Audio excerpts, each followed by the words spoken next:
අපේ දේශයේ පිබිදීම සඳහා අපි ඒ වගේම ශුද්ධාත්මයන් වහන්සේගේ පිබිදීම උන්වහන්සේගේ ආත්මානුබලයෙන් බලගැන්වීම අපි ඒ අත්දැකීමට එන්න යනවා. நாங்கள் அதற்கு பிறகு பரிசுத்தாவியுடைய அந்த எழுப்புதல் எங்களுடைய தேசத்தின் எழுப்புதல் ஆவியானுடைய அசைவாடுதல் என்பதான அனுபவத்துக்குள்ளாய் நாங்கள் கடந்து செல்ல போகிறோம். ඊට ප්‍රථම අපි බලන්න යනවා ලෝක ඉතිහාසය තුල පිබිදීම් වකවානු කීපයක් ගැන. அதற்கு முன்பதாக உலக சரித்திரத்தில் நடந்ததான சில எழுப்புதலின் நாட்களை நாங்கள் பார்க்க போகின்றோம். පිබිදීමක් ආරම්භ වන්නේ ஒரு எழுப்புதல் ஆரம்பிப்பது අපි හිතන විදිහට නොවේ. நாங்கள் நினைக்கிற வண்ணமாக அல்ல.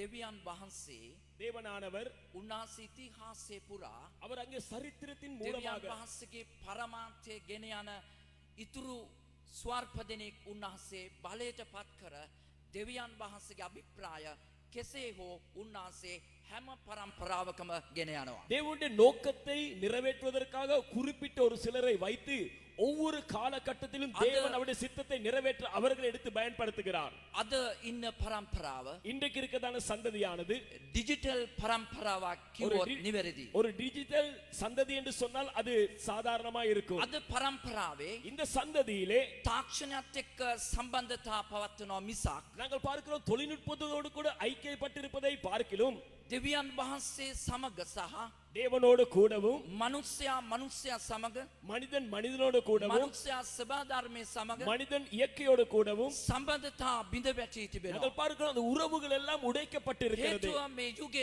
ඩිජිටල් පරම්පරාවක් තමයි තිබෙන්නේ. அதுக்கு காரணம் இந்த காலகட்டமானது ஒரு டிஜிட்டல் காலகட்டமாய் காணப்படுகிறது. ඊළඟ පරම්පරාව அடுத்த சந்ததியானது සමහර විට රොබෝ පරම්පරාවක්. ஒருவேளை அது ரோபோக்களுடைய நாட்களாய் இருக்கதான சந்ததியா இருக்கும். හැබැයි ஆனாலும் දෙවියන් වහන්සේ හැම යුගයකම හැම පරම්පරාවකම ඉතුරු උන්වහන්සේගේ අභිප්‍රාය ගෙන යන பரம்பராවක් தබනවා. ஆனால் தேவன் எல்லா காலகட்டத்திலும் எல்லா யுகத்திலும் ஒரு சில கூட்டத்தார் அவருக்கென்று இருக்கிறார்கள். அவருடைய நோக்கத்தை நிறைவேற்ற அவர்களை கொண்டு தேவன் அவருடைய காரியத்தை நிறைவேற்றுவார். ස්වර්ප සෙනගක් වුණාසේ නැගිටන්න පුළුවන්. தேவனுக்கு முடியும் ஒரு சிறிய கூட்டத்தை அவருக்காக எழுப்புவதற்கு. ඉතින් අපි ඉතිහාසයේ පිබිදීන් තුනක් පිළිබඳ අපි කතා කරන්න යනවා. அதனால் அங்கே சரித்திரத்தில் நடந்த மூன்று விதமான எழுப்புதலை குறித்து நாங்கள் பேச போகிறோம். ඊට පස්සේ අපි ප්‍රධාන දේශනාවට අපි යවුම් කරනවා. அதே பிறகு இந்த நாளிலே பிரதான செய்திக்கு நாங்கள் செவிசாய்க்க போகிறோம்.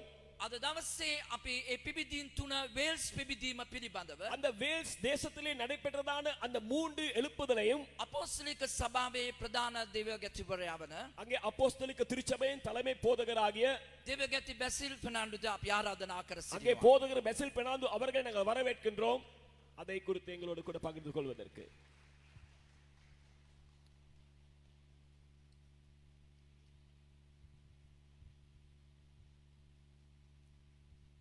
එමනිය සහෝදර සහෝදරියනි அன்பான சகோதர சகோதரிகளே, අපගේ ගරු දේවගැතිවරුනි ඔබ සියලු දෙනාටම ජේසුස් වහන්සේගේ නාමයෙන් ආචාර කරනවා. வணக்கத்துக்குரிய சகல போதகர்மார்களே, ஆண்டவராகிய இயேசுவின் நாமத்திலே வாழ்த்தி வணங்குகிறேன்.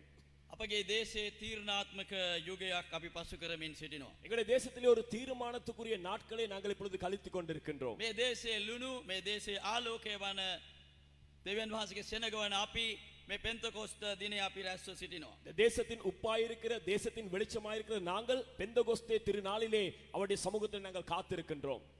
වෙල්ස් නගරේ සුද්ධාත්ම පිබිදීම මා සහභාගීව සිටිනා වූ අපොස්තලික දේව සභාවේ ආරම්භයට ව්‍යාප්තියට පාදක වෙච්ච පිබිදීමක්. நான் இருக்கிறதான திருச்சபையிலே எங்களுடைய திருச்சபையின் வளர்ச்சிக்காகத்தான் அந்த காலத்தில் நடந்ததான வேல்ஸ் நகரத்தில் நடந்ததான எழுப்புதல் நம்முடைய திருச்சபையின் எழுப்புதலுக்கே காரணமாக இருந்தது. මේ පිබිදීමෙන් ආරම්භ වූ අපොස්තලික දේව සභාව මේ වෙනකොට ලෝකේ රටවල් 100 ඉක්මවලා ඉවරයි. අවුරුදු 100 2016 සිහිපත් කරනකොට ලෝකේ රටවල් 100 ඉක්මවලා අපොස්තල දේව සභාව ව්‍යාප්ත වෙලා තිබෙනවා. இந்த திருச்சபையை நாங்கள் பார்க்க எழுப்புதல் ஆரம்பித்த நாட்களிலே 2016 ஆண்டு வரும் பொழுது இந்த அப்போஸ்தலிக திருச்சபை உலகத்திலே 100 நாடுகளுக்கு மேலாக இந்த திருச்சபையானது பரவி வளர்ந்து வருகிறது. ශ්‍රී ලංකාවේ අවුරුදු 60ක් තුල මේ වෙනකොට පළාත් 9ම බීජ වැපිරිලා තිබෙනවා. நாங்கள் பார்க்க இலங்கை தேசத்தில் நாங்கள் பார்க்கிறோம் அங்கே 60 ஆண்டுகளிலே 9 மாகாணங்களிலும் எங்களுடைய திருச்சபையானது அந்த எல்லா இடத்திலையும் அங்கே விதைத்து இப்பொழுது வளர்ந்து கொண்டு வருகிறது. ශ්‍රී ලංකාවේ අපෝස්තලික දේව සභා ශාඛා 100කට කිට්ටු වෙන්න දැනට තිබෙනවා. இலங்கை தேசத்திலே அப்போஸ்தலிක திருச்சபைகள் எடுத்தால் அங்கே அங்கத்துவ சபைகள் கிட்டத்தட்ட 100க்கும் மேற்பட்ட சபைகள் அங்கே காணப்படுகிறது. මේ වේල්ස් පිබිදීම ගැන බොහෝ කරුණු අපට දැනගන්න පුළුවන්කම තිබෙනවා. இந்த வேல்ஸ் தேசத்தில் நடந்ததான அந்த எழுப்புதலை குறித்து பலவிதமான காரியங்களை எங்களுக்கு அறிந்து கொள்ள முடியும். නමුත් මමම මේ වේල්ස් පිබිදීම පිළිබඳ යම් කුඩා லேಖනයක් පොතක් සකස් කෙරුවා. நான் இந்த வேல்ஸ்லே நடந்ததான அந்த எழுப்புதலை குறித்து ஒரு சிறிய புத்தக வடிவத்தை நான் இப்பொழுது தயார் செய்திருக்கின்றேன். නමුත් පසුගිය සඳුදා I saw the Welsh revival කියන පොත ගිය සඳුදා මගේ අතට පත් වෙලා මම මේක දැන් කියවලා ඉවරයි. நான் கடந்த திங்கட்கிழமை நாளிலே வேல்ஸ்லே நடந்ததான எழுப்புதலத்தை நான் கண்டேன் என்றதான ஒரு புத்தகம் என் கரத்திலே கிடைத்தது. அந்த புத்தகத்தை நான் இப்பொழுது வாசித்து முடித்தாயிற்று. සැබවින්ම මේ පිබිදීම අපිට ආශිර්වාදයක්. மெய்யாகவே அந்த எழுப்புதலானது நமக்கு ஒரு ஆசீர்வாதமாய் அமைந்தது.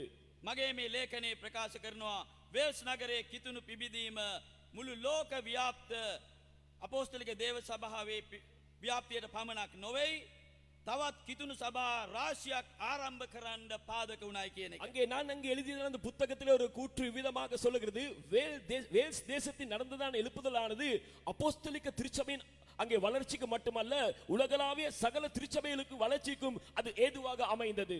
එය නූතන යුගයේ ඇති වූ මහත්ම සුද්ධාත්ම වැගිරීම් වල එකක් කියලා ප්‍රකාශ කරනවා. அது சமீப காலத்தில் நடைபெற்ற பரிசுத்த ஆவியின் அபரிமிதமான ஒரு ஊற்றுதல் என்று எங்களால் சொல்ல முடியும். මහත් කිදුණු පිබිදීම් ලේඛනයේ සම්පූර්ණ වන විට එම වාර්තා පොතේ 1904 වේල්ස් පිබිදීම නොඅනුමානවම ඇතුළත් වෙනවා කියලා සඳහන් කරනවා. உலகளாவிய எழுப்புதலை குறித்து பேசும் பொழுது 1904ஆம் ஆண்டிலே நடந்ததான வேல்ஸ்லே நடந்ததான எழுப்புதல் கட்டாயமாக அதிலே ஒரு குறிப்பாக இருக்கும் என்று நாங்கள் நம்புகிறோம். අපෝස්තලවරුන්ගේ ක්‍රියා අද දක්වා සිදුවීමක් ලෙස ජිප්සි ස්මිත් විසින් හඳුන්වලා දෙනවා. அங்கே ஸ்மித் என்பவர் சொல்லுகிறார் அதை குறித்து அந்த எழுப்புதலை குறித்து பேசும் பொழுது அப்போஸ்தலருடைய கிரியைகள் இன்னும் நடக்கிறது என்று அவர் அதை குறித்து வலியுறுத்துகிறார். සැබවින්ම ක්‍රියාපොත ඉතිහාසයේ කියවීමක් පමණක් නෙවෙයි ක්‍රියාපොතේ ඒ සුද්ධාත්ම වැගිරීම ලෝක ව්‍යාප්තව අද දක්වාම සිදුවෙමින් පවතිනවා. மெய்யாகவே அப்போஸ்தலர் நடபடிகள் வந்து சரித்திரத்திலே நாங்கள் வாசிக்கிறதான புத்தகம் அல்ல, இப்பொழுதும் கிறிஸ்துவ திருச்சபையிலே நவீன கால உலகத்திலே அவருடைய அப்போஸ்தலருடைய நடபடிகள் இன்றும் நடைபெற்றுக் கொண்டுதான் இருக்கிறது. ඔබ දන්නවා මාධ්‍ය විසින් අපේ ශ්‍රී ලංකාවේ කිතුණු සභාවන් ගැන පවා විවිධ දේ වාර්තා කරනවා. உங்களுக்கு தெரியும் இன்றைக்கு நாங்கள் பார்க்கிறோம் அங்கே மீடியாஸ் மூலமாக இலங்கை தேசத்தின் கிறிஸ்துவ திருச்சபை குறித்து பலதரப்பட்ட காரியத்தை அவர்கள் வெளியிட்டுக் கொண்டிருக்கிறார்கள். වේල්ස් පිබිදීම පිළිබඳ එංගලන්තයේ තිබිච්ච සෙකියුලර් මීඩියා ඒ කියන්නේ ආගමික පුවත්පත් නෙමෙයි මේ සාමාන්‍ය පුවත්පත් වල වාර්තා කෙරුවා සාතන්ගේ පුලුටක්වත් වේල්ස් වල නැත ගියා. அங்கே நாங்கள் பார்க்கிறோம் வேல்ஸ்லே நடந்ததான எழுப்புதலை குறித்து இங்கிலாந்து தேசத்திலிருந்த கிறிஸ்துவ அல்லாத சகல புத்தகங்களும் சகல பத்திரிகைகளும் அங்கே சாத்தானுடைய ஒரு துளி கூட இல்லாத வேல்ஸ் நகரம் என்று அந்த நாளிலே இந்த காரியத்தை அவர்கள் விளம்பரப்படுத்தினார்கள். මුළු වේල්ස් ප්‍රාන්තය කෙරෙහිම මේ පිබිදීම බලපැවැත්මක් ඇති කෙරුවා. நாங்கள் பார்க்கிறோம் அந்த வேல்ஸ் மாநிலம் முழுவதிலுமே ஒரு பெரிய தாக்கத்தை இந்த எழுப்புதல் அங்கே ஏற்படுத்தியது. මුළු බ්‍රිතාන්‍ය පුරාම බලපැවැත්මක් ඇති වුණා. அங்கே பிரித்தானியா ராஜ்யத்திலே ஒரு பெரிய தாக்குதல் இந்த வேல்ஸ் எழுப்புதலின் மூலமாய் நடைபெற்றது. මාධ්‍ය ප්‍රචාරයේ මුළු ලෝමුළුල්ලේම මේ වේල්ස් නගරයේ සිදුවෙන්නා වූ දේවල් ගැන වාර්තා කරනු ලැබුවා. பார்க்கிறோம் மீடியா மூலமாக உலகம் எங்கும் அங்கே வேல்ஸ் நகரத்திலே நடக்கிறதான காரியத்தை அவர்கள் அங்கே விளம்பரப்படுத்தி எல்லாருக்கும் அதை அறிவித்து வந்தார்கள். ක්‍රීඩා තරඟවලට නරඹන්නන් නැතිවීම නිසා ඒවා අහෝසි කරන්න සිදු වුණා. அந்த நாட்களில் நடைபெற்றதான விளையாட்டு போட்டிகளிலே கூட மக்கள் அங்கே வராத பட்சத்திலே அந்த விளையாட்டுகளை இடைநிறுத்த வேண்டியதா இருந்தது இந்த எழுப்புதலின் காரணமாக. මේ අවස්ථාවේ තිබුණු නත්තල් කාලය සම්පූර්ණයෙන්ම බීමත් කමින් තොර වුණා වූ කාලයක් වුණා. அந்த நாட்களில் இருந்ததான நத்தால் நாட்களானது குடிபோதை மதுபோதை அற்ற ஒரு நத்தால் காலமாய் நடைபெற்றது. ඒ වගේම මේ පිබිදීම නිසා 70000ක් ලක්ෂයක් පමණ දෙනා කිතුණු සභාවට එකතු වුණා. இந்த எழுப்புதலின் காரணமாக கிட்டத்தட்ட 70,000க்கும் 1,00,000க்கும் மேற்பட்டவர்கள் கிறிஸ்துவ திருச்சபையிலே அங்கத்தவர்களாய் மாறினார்கள். දෙවියන්ට ස්තුති වේවා. தேவனுடைய நாமத்துக்கு மகிமை உண்டாவதாக. අපි දැනගත යුතු දෙයක් තමයි දෙවියන් වහන්සේ මේ පිබිදීමට පාවිච්චි කරුවේ අවුරුදු 26ක එවන්ස් රොබර්ට්ස් නැමැති ගල් අඟුරු ආකර වලින් පැමිණිච්ච වෙච්ච තරුණෙක්. நாங்கள் பார்க்கிறோம் தேவன் இந்த எழுப்புதலுக்கு பயன்படுத்தினது 26 வயதுள்ள ஒரு ராபர்ட்ஸ் என்பதான ஒரு நபர். அவர் அங்கே நாங்கள் பார்க்கிறோம் நிலக்கரி செய்கிற இடத்திலே வேலை செய்த ஒரு சாதாரண நபராய் இருந்தார். අපෝස්තලික දේව සභාවේ නායකයෝ දෙන්නම ගල් අඟුරු ආකරවල වැඩ කරපු දෙන්නෙක් තමයි ප්‍රධාන නායකයෝ දෙන්න හැටියට මේ සභාවේ ආරම්භයට මඟ දුන්නු අපෝස්තලවරයා සහ අනාගත වක්තෘ. நாங்கள் பார்க்கிறோம் அப்போஸ்தல திருச்சபையிலே முதல் ஆரம்ப 2 ஊழியர்களையும் நாங்கள் பார்த்த அவர் 2 பேரும் நிலக்கரி நிலையத்திலே வேலை செய்து அதிலிருந்து வந்தவர்கள் தான் 2 பேரும். එවන්ස් රොබර්ට්ගේ ජීවිත වෙනස් වීමට සෙත් යොෂුවා නැමැති එවැන්ජලිස්ටවරයාගේ சுபாரஞ்சி தேசனைய பாதக உணா. நாங்கள் பார்க்கிறோம் எவன்ஸ் ராபர்ட்ஸ் என்பதான இந்த மனிதனுடைய வாழ்க்கை மாற்றுவதற்கு செத் என்பதான ஒரு தேவ ஊழியருடைய சுவிசேஷம் அங்கே ஒரு காரணமாய் அமைந்தது. එවන්ස් රොබර්ට්ට ඉදාම අභියෝගයක් වුණා රෝම 5:8 දෙවියන් වහන්සේගේ ප්‍රේමය අපි පව්කරුවන්ව සිටින විටම අප නිසා ජීවිත පූජා කරන්න යේසුස් වහන්සේ එවීමේ ප්‍රේමය. அங்கே எவன்ஸ் ராபர்ட்டுக்கு மிகவும் ஒரு சவாலுக்குரிய ஒரு காரியமாக இருந்தது. ரோமர் 5ஆம் அதிகாரம் 8ஆம் வசனம். அப்படி என்றால் நாங்கள் பாவிகளாக இருக்கும் பொழுதே கிறிஸ்து எமக்காக மரித்தார் என்பதான அந்த வார்த்தை அவருக்கு ஒரு பெரிய ஒரு சவாலை ஏற்படுத்தியது. එවන්ස් රොබර්ට්ගේ විශේෂිත යාඥාවක් මේ ඉතිහාසයේ වාර්තා වෙනවා. நாங்கள் பார்க்கிறோம் எவன்ஸ் ராபர்ட்ஸ்லே அவர் செய்ததான ஒரு விசேஷித்தமான ஒரு ஜெபம் சரித்திரத்திலே இவ்விதமாக எழுதப்பட்டிருக்கிறது. ඒ තමයි අපව නැමුව මැනව. அந்த ஜெபம் தான் ஆண்டவரே எங்களை தாழ்த்தியும் මාව නැමුව මැනව. ஆண்டவரே என்னை வணையும் இல்லாவிட்ட என்னை தாழ்த்தும் என்றதான ஒரு ஜெபம். අපි දන්නවා නමන්න බැරි දේවල් ගින්දර පාවිච්චි කරලා නමනවා. உங்களுக்கு தெரியும் மடக்க முடியாத சில காரியத்தை என்ன செய்வார்கள், நெருப்பிலே சூடு காட்டி அதை மடக்குவார்கள். සුද්ධාත්මයන්න් වහන්සේ අපිව නමනවා. அங்கே பரிசுத்த ஆவியானவர் எங்களை முடக்குவார். අපේ දේශයට මේ නැමීම අවශ්‍යයි. எங்களுடைய தேசத்துக்கு தேவனுடைய இந்த காரியம் அவசியமாய் இருக்கிறது. අපේ මේ නායකත්වයට නැමීම අවශ්‍යයි. எங்களுடைய தலைமைத்துவத்துக்கு இப்படிப்பட்ட ஒரு தாழ்மை அவசியமாய் இருக்கிறது. වේල්ස් වල පිබිදීමට පෙර තිබුණේ පිරිහීම. நாங்கள் பார்க்கிறோம் வேல்ஸ் தேசத்திலே எழுப்புதலுக்கு முன்பதாக அந்த தேசம் குழம்பிய நிலைமை காணப்பட்டது. මම අනිත් අයගේ කිතුණු සභාව ගැන කතා කරන්නේ අපෝස්තලික සභාවේ ජේෂ්ඨයෙක් ලෙස මම කතා කරනවා. අපෝස්තලික සභාව පිරිහීමේ යුගය පසු කරමින් ආවා. நான் அங்கே மற்ற திருச்சபைகளை குறித்து நான் பேசுவதில்லை, ஆனா அப்போஸ்தலிக திருச்சபையை குறித்து நான் பேசுகிறேன். அந்த திருச்சபையின் அங்கே வீழ்ச்சியானது ஒரு காலகட்டத்திலே அந்த திருச்சபையை கைப்பற்றிக் கொண்டிருந்தது. අපිට දේව සේවකෝ කීප දෙනෙක්ම විනය කරලා ඉවත් කරන්න සිදු වුණා. அந்த காலகட்டத்திலே அநேக சில ஊழியர்களை கொண்டு வந்து அவர்களை நல்லொழுக்கப்படுத்தி அந்த திருச்சபை விட்டு விலக்கக்கூடிய சந்தர்ப்பங்கள் ஏற்பட்டது. අපේ දේව සේවකෝ කීප දෙනෙක්ම අකාලේ මේ ලෝකයෙන් සමුගත්තා. அது மட்டுமின்றி நாங்கள் பார்க்கின்ற ஒரு சில ஊழியர்களை பார்த்தால் சடுதியாக மரணத்தை அவர்கள் தழுவி கொண்டார்கள். මේක පිරිහීම. இது எல்லாமே திருச்சபையின் அழிவை காண்பிக்கிறது. පිරිහීමට පස්සේ අපි පුරික්සලා බලනවා ඇයි කියලා. நாங்கள் விதமான அழிவு ஏற்படும் பொழுது நாங்கள் ஆராய்ந்து பார்க்கிறோம் ஏன் இப்படி நடந்தது என்று. වේල්ස් පිබිදීමට හේතු වුණා බලවත් ආත්ම වැගිරීම නැත්නම් යාඥාව. நாங்கள் பார்க்கிறோம் வேல்ஸ்லே அந்த எழுப்புதலுக்கு பெரிய காரியமாய் அமைந்தது பரிசுத்தாவின் ஊற்றுதலும் வல்லமையான ஒரு ஜெபமும் தான். සෑම තැනම යාඥා කණ්ඩායම ඇති වුණා. எல்லா இடங்களும் ஜெபக்குழுக்கள் ஆரம்பித்தார்கள். ඒ යාඥාවේ ප්‍රතිඵල හැටියට තමයි මේ සුද්ධාත්ම වැගිරීම සිදු அந்த වුණේ. ஜெபத்தின் பிரதிபலனாக தான் இந்த பரிசுத்த ஆவியானவருடைய ஊற்றுதல் அந்த இடத்திலே வந்தது. ඒ ගල් අඟුරු ආකරවල සිටියා වූ ඒ බේබදු ජීවිත ගත කරපු මිනිසෙන්ගේ ජීවිත විපර්යාස වුණා. அந்த நிலக்கரி மயானங்களிலே வேலை செய்த அந்த குடியிலே வெறியிலே இருந்ததான மனிதனுடைய வாழ்க்கை இந்த எழுப்புதலின் காரணமாக அவருடைய ஜீவியங்கள் மாற்றப்பட்டது. ප්‍රේමන්ත සහෝදර සහෝදරනි සුද්ධාත්මයන් එදාමෙන් අදත් ජීවිත වෙනස් කරනවා. பிரியமான சகோதரனே சகோதரியே பரிசுத்த ஆவியானவர் அன்று போல இன்றும் அவர் ஜீவியங்களை மாற்றி அமைக்கிறவராய் இருக்கிறார். සීමිත කාලයකදී යම් දක් ඔබට ප්‍රකාශ කරන්න මට තිබෙනවා. ஒரு குறிப்பிட்ட நேரத்துக்குள்ள ஒரு சில காரியத்தை நான் உங்களுக்கு சொல்ல வேண்டியதா இருக்கிறது. විශේෂ වශයෙන් සඳහන් කළ යුතු දේ තමයි එංගලන්තයේ ජනමාධ්‍ය විශාල ප්‍රසිද්ධියක් ලබලා දුන්නා වේල්ස් පිබිදීමට. உங்களுக்கு விசேஷமாக நான் இதை குறித்து சொல்லக்கூடிய ஒரு கூற்று தான், இங்கிலாந்து தேசத்திலான எல்லா மீடியாஸும் அங்கே என்ன செய்தார்கள், இந்த வேல்ஸ்லே நடந்ததான எழுப்புதலை குறித்து அவர்களே எல்லா இடத்திலும் விளம்பரப்படுத்தினார்கள். අපි අදහමු අපේ දේශයේ මාධ්‍ය අපි කිතුණුවන් ගැන කතා කරන දේ වෙනුවට ඔවුන් අපේ පිබිදීම් වාර්තා කරන තැනට ස්වාමීන් වහන්සේ ගෙන එන්න කියලා. நான் பிரார்த்திக்கிறேன், நாங்கள் எதிர்பார்ப்போம் எங்களுடைய தேசத்தில் இன்றைக்கு மீடியா கிறிஸ்துவ திருச்சபை குறித்து என்னென்ன விதமான காரியத்தை சொல்லுகிறார்களோ அதை பார்க்கலும் இங்கே நடக்கிறதான எழுப்புதலை குறித்து அவர்கள் இந்த தேசத்திலே பறைசாற்றட்டும்.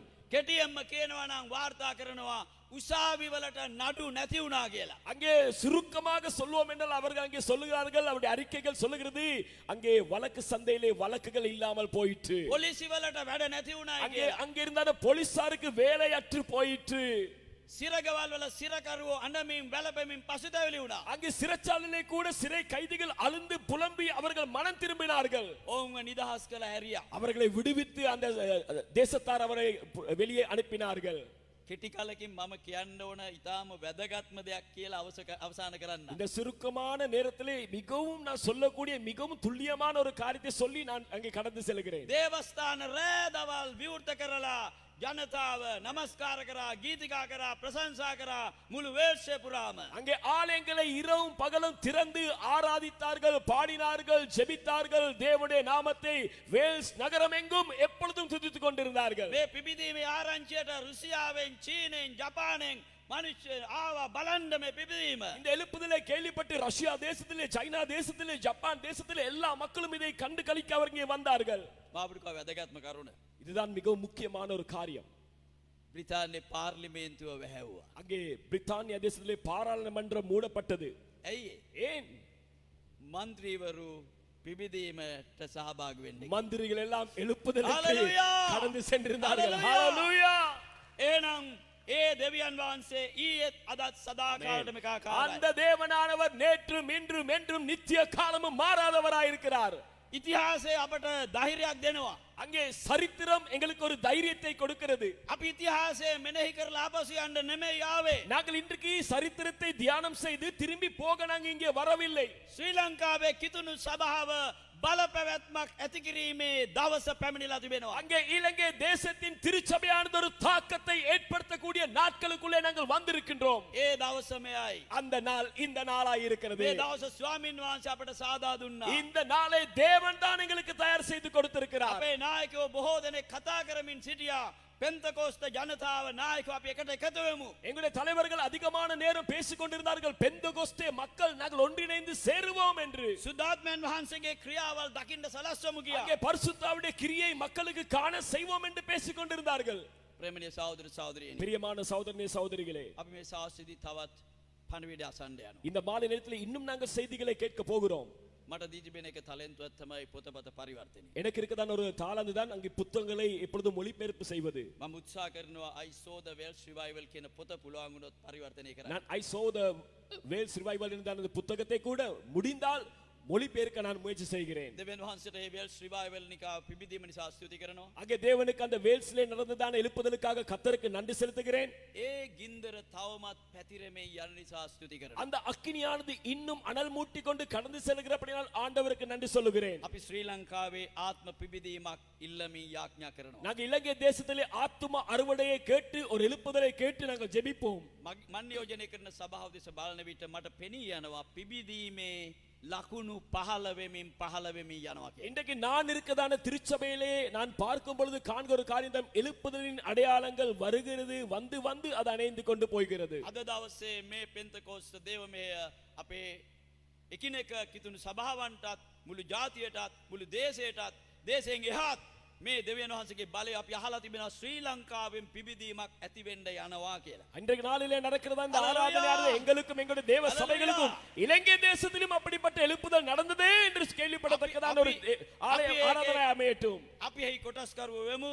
ස්වාමීන් වහන්සේ ඔබ සියලු දෙනාට මෙන් ආශිර්වාද அந்த කරනවා. எழுப்புதலே நாங்களும் ஒரு பங்காளியா இருப்போம். கர்த்தர் தாமே உங்கள் ஒவ்வொருவரையும் ஆசீர்வதிப்பாராக.